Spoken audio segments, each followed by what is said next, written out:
Haleluya, selamat sore saudara-saudara yang kekasih dalam Tuhan Yesus. Hari ini saya ingin berbicara tentang Mazmur pasal yang ke-94. Di ayat yang ke-9 ditulis, Dia yang menanamkan telinga, masakan tidak mendengar? Dia yang membentuk mata, masakan tidak memandang? Ya, saudara-saudara, orang Jawa bilang Gusti ora sare. Bukan cuma ora sare, telinganya mendengar, matanya melihat.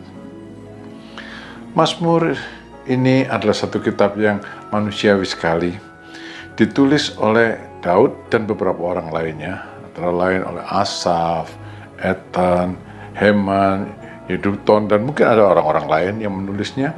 Mereka bukan superhuman, tapi mereka adalah orang-orang biasa yang mengalami masalah-masalah kehidupan sehari-hari, masalah-masalah kehidupan yang biasa dialami orang sampai zaman sekarang.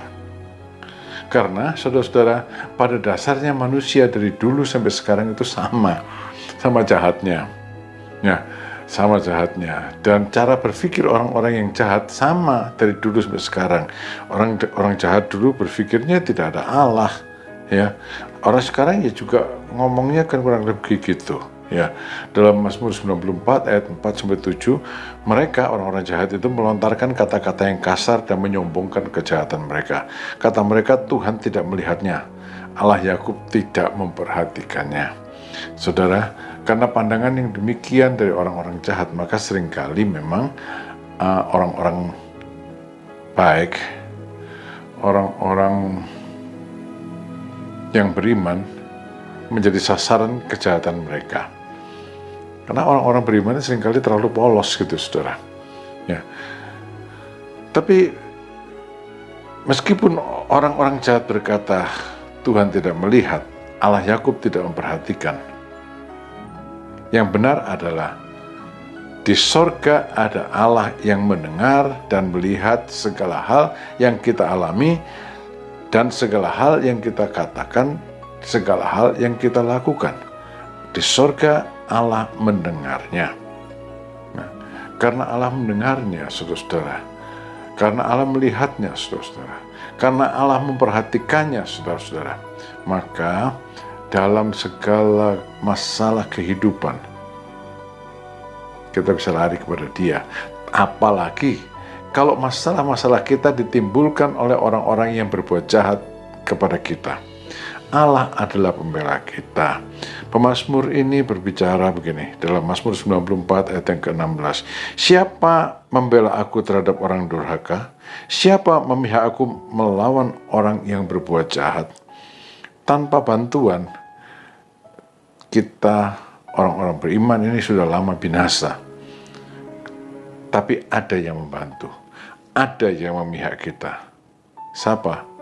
Tuhan. Sekiranya Tuhan tidak menolong aku nyaris pindah ke dunia orang mati. Ya. Tapi untungnya Tuhan itu menolong kita, maka kita ada sampai hari ini dalam keadaan yang baik, terpelihara dalam segala perkara. Pemazmur ini bilang gini, waktu aku berpikir bahwa aku akan jatuh, kasih-Mu Tuhan membuat aku berdiri kukuh. Apabila hatiku cemas dan gelisah, Engkau menghibur dan menggembirakan aku. Saudara, yang membedakan banyak orang dengan penulis Mazmur ini adalah satu saja. Pendekatannya terhadap masalah, terhadap ketidakadilan, terhadap penindasan yang dia alami. Itu beda mungkin dengan kebanyakan kita. Pendekatan dia adalah dari sudut iman. Saudara, iman kita memang kecil saja. Tuhan Yesus juga tidak mengatakan tentang iman yang besar kok ya. Iman sebesar biji sesawi. Tapi iman itu kepada siapa, itu yang penting. Pemazmur ini menaruh imannya kepada Allah. Dan dia bilang, waktu aku merasa aku akan jatuh, sudah tidak kuat lagi. Ternyata kasih Tuhan menopang dia. Waktu dia berpikir, hatiku gelisah dan cemas, firman Tuhan, Engkau menghibur aku, firman Tuhan menggembirakan dia. Karena itu saudara-saudara, dengan iman yang kecil, taruh pada Allah yang besar. Maka iman itu akan menjadi sebesar Allah yang kepadanya kita percaya. Tuhan memberkati saudara. Amin.